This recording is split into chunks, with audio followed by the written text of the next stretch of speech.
Hi everyone, this is Jim. Welcome to this post-mortem of my Blitz game number 816. I had the white pieces and started off with d4. My opponent went knight f6.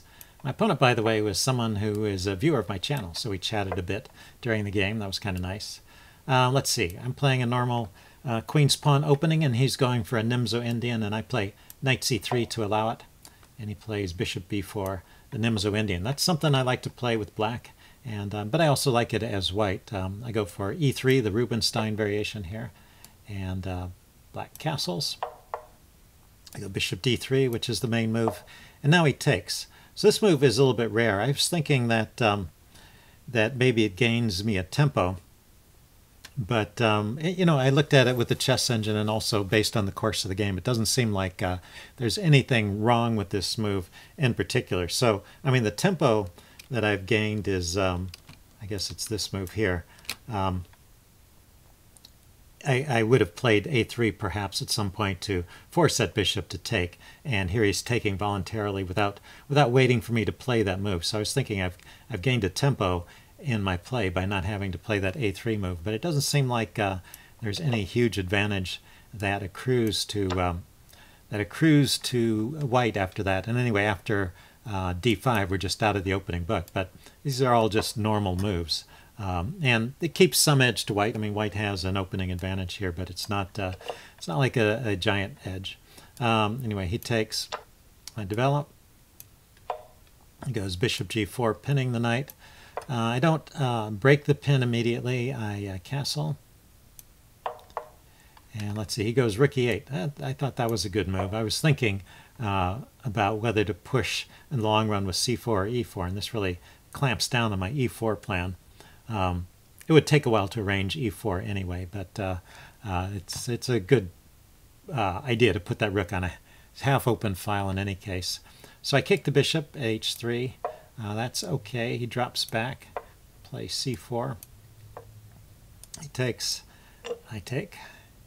And yeah, I was feeling pretty good about my position. I think I have a comfortable position here, but well, I have the bishop pair. The development is about equal, and I haven't suffered any particular pawn damage. I have two pawns in the center, and he has extra pawns on the queen side. So overall, there's a slight edge to white in this position. But as I said, it's not huge. And particularly if players make mistakes, the game could still go either way. Knight bd7. But maybe that's why that immediate exchange is not so great. It did leave me with kind of this persistent edge here. Let's see, I went bishop back to e2. I decided to break the pin at this point. And he went knight to f8. So this is the first move the chess engine somewhat criticizes that black played. The engine would play with knight to e4. Kind of a logical way to play. He's got the rook supporting the knight. You can just plunk the knight on that square. That'll sort of permanently keep these pawns from coming forward. And who knows, this knight might serve a future role in some kingside expedition. Maybe you could follow up with pushing the f-pawn forward. So that looks like a good move. Whereas knight f8, it's a little bit slow, I think. It's going to route around somewhere else. Maybe it'll come to e6, or maybe it'll come to g6. But it'll be out of the game for a move or two. So queen b3 was a good response. As black moves his pieces over to the king side, you can start poking at the weaknesses on the queen side.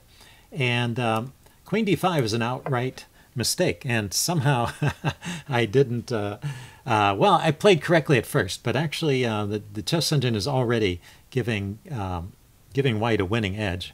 And my next few moves are all correct. So I just blundered at a certain point, but I also didn't see why I should have such an advantage. So there's a tactical point here that I was missing as well as the mistake I made in calculation.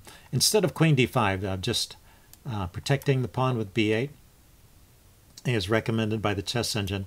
It also likes knight e4, apparently just sacrificing the pawn. Maybe there's some tactic by which he can get it back there. But anyway, you know, rook b8, a very sensible move. So queen d5 is a mistake, and let's see why. So first of all, bishop c4 is a good answer. That queen doesn't have a lot of squares to go to. And let's see, he could come out, yeah, he could have come over to the king side.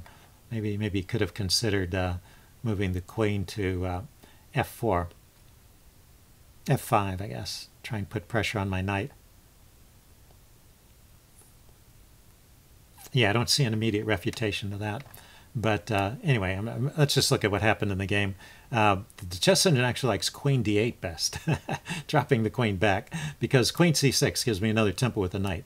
So knight e5 was also the best move. So after this mistake of queen d5, I do 2 moves in a row, bishop c4 and knight e5, that are correct and the strongest moves in the position.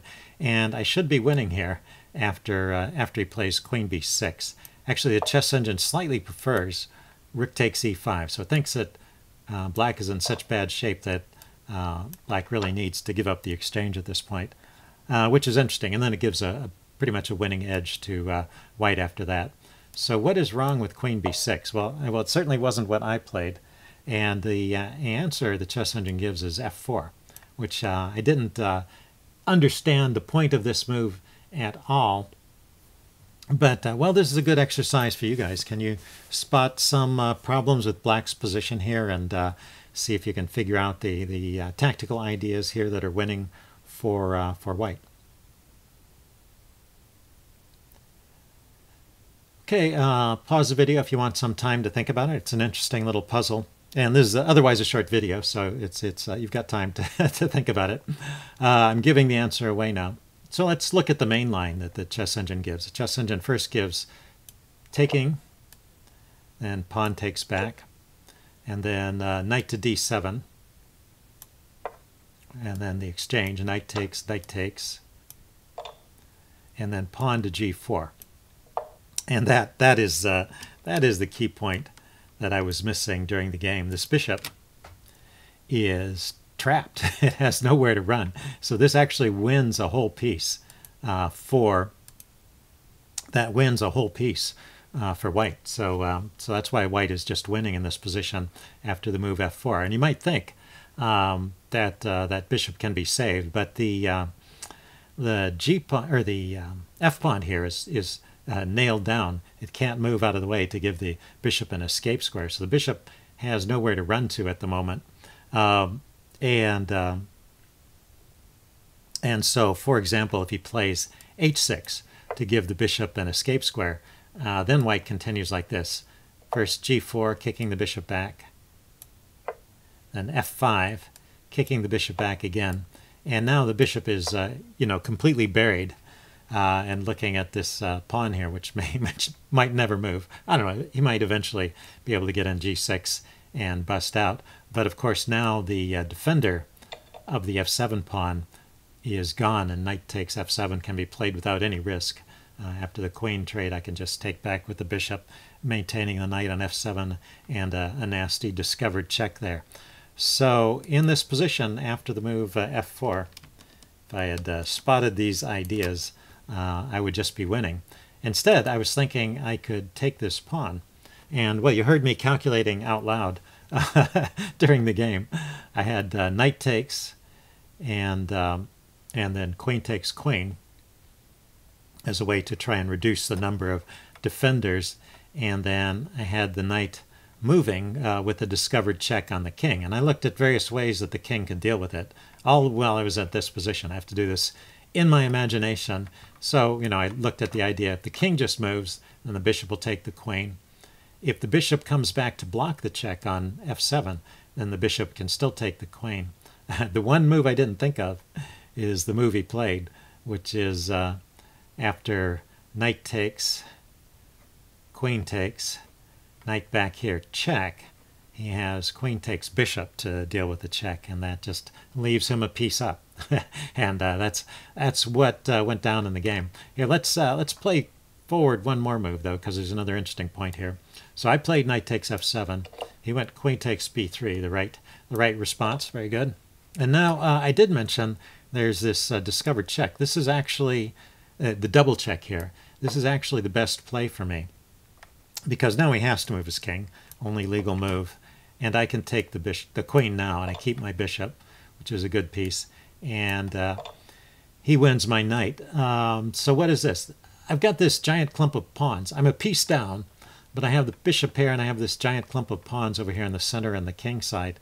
And the chess engine gives the advantage to black, but only like a third of a pawn, not a huge advantage to black. So at this point, it could still be a playable game. So that's kind of interesting. But, well, like I said, I didn't see that queen takes bishop move, and I didn't bother to recheck at this point. So anyway, let's get back to the game. Queen b6, I went knight takes f7. He went queen takes queen. I thought this would be just getting that pawn and escaping safely, but then he takes my bishop. And, well, I can take his queen, but I'm just a piece down now. And in fact, he already has this tactic that he played another move. He already has this tactic here, so I'm going to be down a whole rook.